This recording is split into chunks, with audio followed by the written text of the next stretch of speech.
ओम शांति। मुरली में अभी आया था कि भगवान की माना शिव बाबा की प्रवृत्ति अभी ही बनती है, तो भगवान की निराकार है तो उनकी प्रवृत्ति कैसे रचते हैं ये समझना है। प्रवृत्ति का अर्थ है फैमिली, तो उनकी फैमिली कैसे हो सकती है? उत्तर है, देखो, भगवान निराकार है, लेकिन हम भक्ति मार्ग में क्या गाते हैं? हम यही कहते हैं ना कि तुम माता पिता हम बालक तेरे, मेरे सारे संबंध तेरे साथ है, ये सब हम गाते थे ना।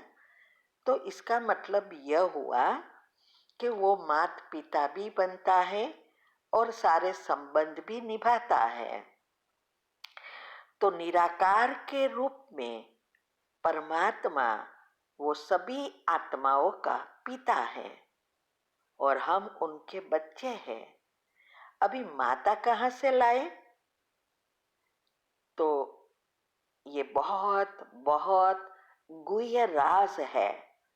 इसके लिए बहुत सारे टॉपिक हमने भक्ति में शास्त्रों में सुना पढ़ा कि कैसे बिलीफ सब करते हैं, क्योंकि वैसे तो सब कुछ शास्त्रों में लिखा है, लेकिन उसका भावार्थ बदल दिया है, क्योंकि किसी को पता नहीं है कि भगवान निराकार कैसे है।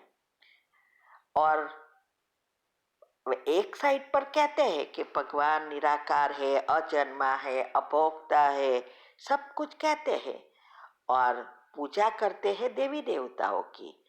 तो जब तक हम परमात्मा और देवी देवता के बीच की जो अंतर है वो नहीं समझते, तब तक हम इस बातों को समझ ही नहीं सकेंगे। तो परमात्मा निराकार है, वो परम धाम में नंबर 1 है, लेकिन इस सृष्टि पर नंबर 1 श्री कृष्ण की आत्मा, और वही आत्मा ब्रह्मा बनती है। ब्रह्मा का अर्थ है ब्रह्मांड की माँ। अभी वो माँ कैसे बने? तो ये सारे ब्रह्मांड में ये 2 चीज है, परमात्मा की आत्मा और श्री कृष्ण की आत्मा। ये 2 ही आत्मा से सब कुछ जुड़ा है। तो दोनों में अंतर शक्ति और गुणों में भी नहीं है, बहुत पॉइंट ही डिफरेंस है। फिर भी श्री कृष्ण जन्म मरण के चक्कर में आते हैं, इसीलिए उनको निराकार नहीं कहा जाता। और शिव जो है वो जन्म मरण के चक्कर में नहीं आते हैं, इसीलिए उसको निराकार, अजन्मा, अभोक्ता कहते हैं। जिसका शरीर है उसका मृत्यु जरूर है, शरीर के बिना जीवन होता ही नहीं। तो इसीलिए शास्त्रों में हमने जो पढ़ा है कि भगवती और कोई नहीं, शिव की उत्पन्न की हुई शक्ति है और वो शक्ति से सभी देवियां उत्पन्न हुई। तो ये जो भगवती नाम है वो ही ये ब्रह्मा की आत्मा है, जो श्री कृष्ण की आत्मा है। जब उसकी इस सृष्टि पर अंत में आत्मा की शक्ति लकीर चंद्रमा की तरह रह जाती है, क्योंकि चंद्रमा उनकी निशानी है, तब परमात्मा उसके तन में प्रवेश करते हैं और ब्रह्मा नाम वो रखता है। इसीलिए शास्त्रों में भी कहा है, ब्रह्मा ने संकल्प से सृष्टि रची, लेकिन ब्रह्मा का नाम नहीं बना, उसकी कोई पूजा नहीं होती है। और देवी देवताओं कृष्ण, राधे, राम ये सब की पूजा होती है, लेकिन सृष्टि रचना में उनका नाम नहीं है। कितना गुह्य राज है। तो ये जो जब परमात्मा उसके तन में प्रवेश करते हैं तो वही भगवती माना उनकी पत्नी कहा जाता है। और ये दोनों साथ रहकर शरीर एक आत्मा दो, और फिर उनके बच्चे माना जो भी आत्माएं हैं जो उनको पहचानती है वो उनकी रचना बनती जाती है।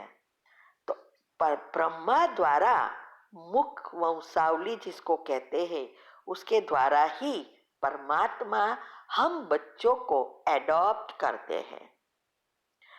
और इसीलिए ये ब्रह्मा माना श्री कृष्ण की आत्मा और परमात्मा ये माता पिता बनते हैं। सारे संबंध ये दोनों से है। ब्रह्म का और जो भी ब्रह्म का पिता है वो शिव है, और ब्रह्मांड का पिता या माता वो है श्री कृष्ण की आत्मा। तो उसके दोनों के साथ सब संबंध है एक दूसरे का, और इसीलिए इसके गायन पूजन उसी प्रकार से गाते हैं। तो माता पिता अभी शिव बनते हैं वो इस तरह से। और ब्रह्मा इस सृष्टि पर शरीरधारी सभी आत्माओं का अलौकिक पिता है। परमात्मा वो पारलौकिक पिता है क्योंकि परम धाम में ही रहता है।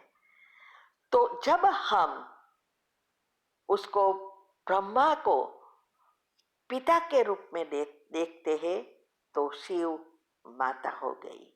तो ये दोनों एक साथ है और दोनों का संबंध अलग अलग रीति से सेम है, और इसके लिए सब संबंध तेरे साथ है कहते हैं। तो हम जो भी बाबा के बच्चे बनते हैं तो माता पिता और हम शरीरधारी भाई बहनें ऐसे सारे संबंध अभी जोड़ते हैं और उसकी एक फैमिली तैयार होती है। तो इस सृष्टि के रचयिता स्वयं परमात्मा है शिव, और उनकी रचना देवी देवताएं हैं। 33 करोड़ देवी देवताओं का गायन है। तो उसमें से जो 9 लाख आत्माएं हैं वो उसकी डायरेक्ट रचना है। ये जड़े है, मुख्य आत्माएं हैं, वो बीज है। उसमें से अपने अपने वंशज तैयार होकर अपना अपना कल्पवृक्ष तैयार होता है। 9 लाख प्रकार की डीएनए, 9 लाख प्रकार की आत्माएं, 9 लाख प्रकार की भोगनाएं, इतनी कुल देवियां है। तो और फिर उसकी रचना 33 करोड़ देवी देवता हो, और उसकी रचना 33 करोड़ की रचना सारा विश्व की आत्माएं। तो ये बहुत बहुत गुह्य राज है। उसको अगर आपको ज्यादा समझना है तो यूट्यूब पर बहुत गहरे राज हमने बाबा के साथ बैठकर मंथन करके टचिंग प्राप्त कर बनाए हैं।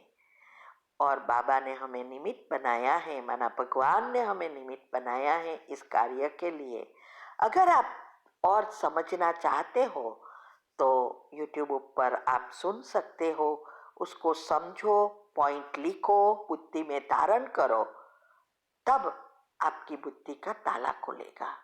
बहुत राज है जो राज आपको कहाँ भी नहीं मिलेगा। चैनल का नाम है शिव शक्ति मेडिटेशन बीके कुसुम। फिर सब्सक्राइब करेंगे तो प्लेलिस्ट में जाएंगे, वहाँ आपको सब कुछ ग्रुप वाइज मिलेगा। साथ साथ लाइक शेयर और कमेंट भी कीजिए। इससे आपका दुआ का खाता बढ़ेगा। लेकिन याद रहे, कमेंट ऐसी चाहिए जिससे औरों को भगवान का मैसेज मिले और मन से दुआ मिले। ठीक है? ओम शांति।